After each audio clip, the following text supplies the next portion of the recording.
এখন হচ্ছে আমি আমার ফার্স্ট বাইটটা নিব, নিয়ে দেখবো এটা কেমন অ্যাকচুয়ালি। আমি শুধু ফ্রাইড রাইস একবার নিয়ে দেখছি, দেন বাকিটা নিব পরে, টেরিয়াকির সাথে মিলে কেমন লাগে।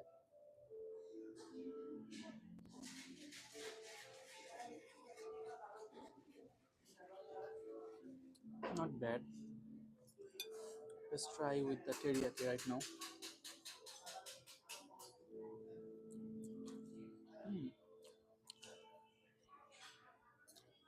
টেরিয়াকির চিকেনটা হচ্ছে একটু স্মোকি, সাথে একটু সল্টি, যেটা তারা অলরেডি বলেছিল। নট ব্যাড, বাট যদি আমি 5-এ রেটিং দিই তাহলে এটা পাবে 2.5, যদি আমি 10-এ রেটিং দিই তাহলে এটা পাবে 5। সো বাকিটা আপনারা বুঝে নেন। খুব বেশি আহামরি যে কিছু এমন না। আমি আমার লাইফে আরও আদার্স রেস্টুরেন্টেও ট্রাই করেছি, বিভিন্ন জায়গায় গিয়েছি, কিন্তু average, not above not below, average. জায়গাটায় জাস্ট আই গেস মানুষ আসে হচ্ছে সন্ধ্যাবেলা, একটা ভাইব পাওয়া যায় ভাইবটার জন্য, অ্যান্ড একটা কোয়ালিটি টাইম স্পেন্ড করা যায়। খাবার food not that up to the mark. As your fried রাইসটার কথা যদি আমি বলি, আমি আদার্স আইটেমগুলো ট্রাই করিনি, আদার্স আইটেমগুলো ট্রাই করলে সেটা হয়তো বলতে পারতাম।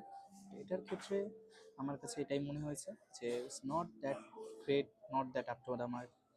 সো বাকিটা আপনাদের উপর, আপনারা যদি আসেন ট্রাই করবেন এবং আপনারা জানান যে আপনারা যারা যারা এসেছিলেন আপনাদের কাছে খাবারগুলো কেমন লেগেছে।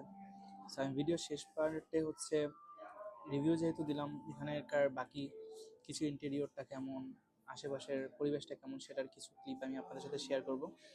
অবশ্যই সুন্দর একটা জায়গা, বাট খাবার যদি দিন শেষে ভালো না হয়, পেটের জন্যই তো অ্যাকচুয়ালি আসা। যদি কেউ খাবারের জন্য আসেন তার জন্য এটা রেকমেন্ডেড না।